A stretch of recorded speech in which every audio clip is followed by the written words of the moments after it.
I always was curious.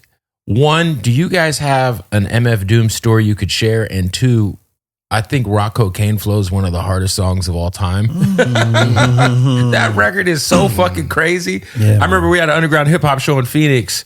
Shout out my guy Squeak Boogie, and they used to play that shit every Friday night on Friday Night Flavors. And that beat.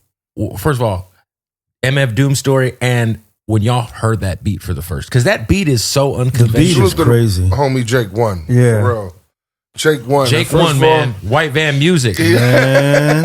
Blue Eyed Soul. Word. And I mean, like, it wasn't, he put it on the CD. I still got the CD. He put it on there by mistake. He didn't realize he put it on there. So when I heard it, like, funny enough, the My Life record that we used for Grind Date was on there. And that one. My Life was dope. There was a bunch of other stuff on there that was dope. But when I heard that, and I immediately called him, I was like, yo, what is this? And I started singing a beat to him, and he was pausing. He was like, yo, Paz, that really wasn't even meant to be on there. He's like, you like that? I didn't think you would. I was like, are you fucking kidding me? I was like, yo, we want that one. And forget it. I let Dave heard it. Had to be so, like, just to write to that shit. Man. And, like, ride the... Yeah. But that's right up De La's alley. Like, of course, the beat was already crazy, but just the slowing down and starting, or the fast, he was like, this is it. And I mean, we just killed it. Dave was like, yo, man, we should put Doom on this. And I was like, with no question. And when Doom heard it, it was the same thing. He came to the studio with the little mischievous face, because he knew he had his rhymes. I was like, oh boy, what you got? He's like, oh no, I'm ready for this. Let me know when I got to go in the booth. And he went in the booth and just blacked out. Killed it. Yeah. Yo, it's crazy too, because like when I think of like that era of y'all's career, it was very like, you guys kind of like came out in an era where the internet was cracking. So it was almost like Grind Date was like a reintroduction to a whole new fan base for you guys. Because like kids who were 16 at the, I think I was like 15, 16 at the time. Like, you know, shit, I was born in 87. Y'all's first album came out in 89. Yeah, you know what I mean? Yeah, no doubt. No, I mean, I was... Man, he was born in 87. Oh, shit. Yeah, I know, dude. Wow. No, that was an amazing... Big ups to the hip-hop you love. Oh, without question. Another thing, I think, you know, you guys were very instrumental in giving Dilla some of his early placements that, you know, were bigger. Obviously, Stakes is Highs. Incredible. Well, Dilla only did the title track. Right. You know, what was cool about that, it was completely different from anything he did for everyone else. You know, everything he did for us was totally De La, I would say. Yeah. His version of De La. How did you guys get introduced to Dilla? Just through him meeting He Tip. met Dave. And Well, Tip. he met Tip first. Like, Tip was already doing whatever he was doing on the Lollapalooza tour, I believe. Oh my God, I'm just drawing a blank with the Amp Fiddler. So Amp was on there with right. George Clinton and them. They the one who let Tip hear JD's beats, like Slum Village and all that. So I remember when I thought it was a tour with us. Tribe was on tour with us, but they would come with us on the weekends, but they would go back on the Lollapalooza joint. They was going back and forth. So when Tip came back out with us, he first let Dave hear it. Like they was listening to it on the bus, and I remember just coming on, and they was like, yo, you gotta hear this shit. And so we just got a taste of what he was doing. By the time Tip really pulled him into the fold, forget it. And I mean, like, those beat tapes that start flowing, not even beat tapes, just his group, him and Slum Village. Yeah, And we were just like, yo, these guys are really dope.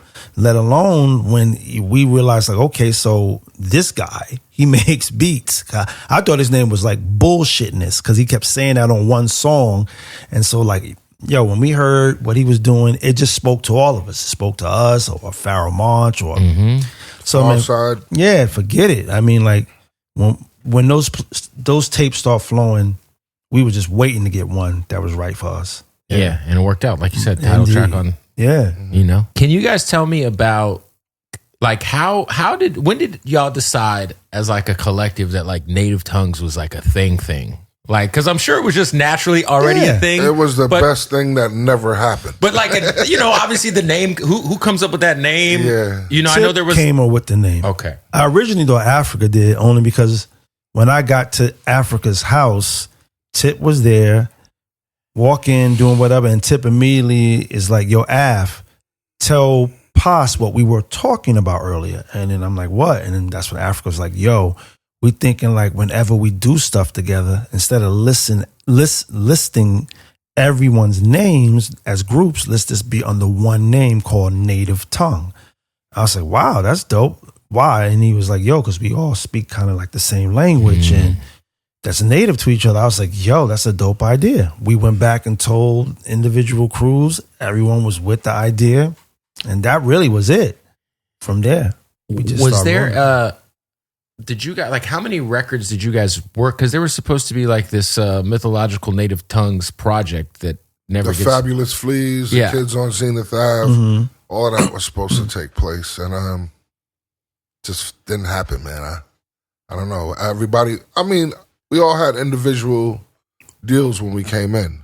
And I believe just behind... Well, you guys were on Tommy Boy, Tribe was on Jive. Right, right. So I'm sure back then it's a lot more harder to pull all that shit together. Right, it was. It was becoming difficult, and different people had stuff going on. Latifah had the TV stuff coming. Africa had a movie at the time. So, you know, we was kind of on board for everything because it was still fresh and new for us. Right. So, but it was just individual, you know, opportunities that were taking place that people felt was a little more important to do.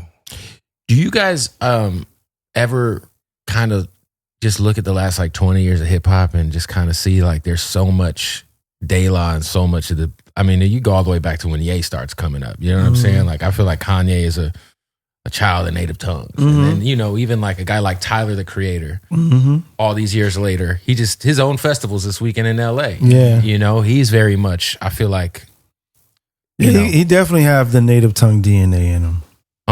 But do you guys ever, you know, kind of think about y'all's influence on just on this shit at all? Like, no, I mean, I don't. Yeah, I don't think about it. When I see it, I recognize it. Right. You know, when it comes to the artist, it's admirable. I love it and appreciate it. You know, when it comes to the industry, it stings a little bit. Yeah. You know, because you can see the industry trying to actually do away with our style. You know, right. So yeah, you see images, but you don't see us. You know, and that became not so cool. You know, yeah. For me, I didn't pay attention to it. I mean, it's when people ask us about it, yeah, then you pay attention. But we've always just had fun, man, with this music. We were always students of it. So even when young cats come along, you pay attention to what they're doing, and you're like, yo, this is dope. And you can see what could be reminiscent of it, but you still look past that and see their own spin on things the way even people did for us. So that's always been dope. Like the artists and the fans, it's always been a great relationship. Right. Yeah.